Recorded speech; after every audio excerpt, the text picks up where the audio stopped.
అందమైన నగరం, దానికి దగ్గరలో దట్టమైన అడవి, అన్ని రకాల జంతువులు ప్రేమతో కలిసిమెలిసి జీవిస్తున్న ఈ అద్భుతమైన అడవిలో అగ్గిపుల్ల సైజులో కొందరు మనుషులు జీవిస్తున్నారని చెప్తే వింతగానూ ఉంటుంది, విచిత్రంగానూ ఉంటుంది. మంచి చెడులు కలిసిందే జీవితం అని అంటారు. మంచివాళ్ళు ఉన్న చోట ఖచ్చితంగా చెడ్డవాళ్ళు కూడా ఉంటారు. అదే కదా కథ. స్మర్ఫ్స్ స్మర్ఫ్స్ స్మర్ఫ్స్, మీ జాతిని అంతం చేసేంత వరకు నేను నిద్రపోను. అయితే ఈ జన్మలో నిద్రపోలేవు. నీ అంతు చూస్తాన్రా. ఇక్కడ ఇరుక్కుపోయానరా, ఎవరైనా విడిపించండిరా. రేయ్, మిమ్మల్ని నేను వదలనురా, ఎప్పటికీ వదలను.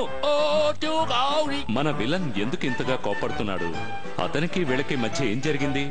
ఈ స్మర్ఫ్స్ జీవితం ఏంటో మనం లోపలికి వెళ్ళి చూద్దాం.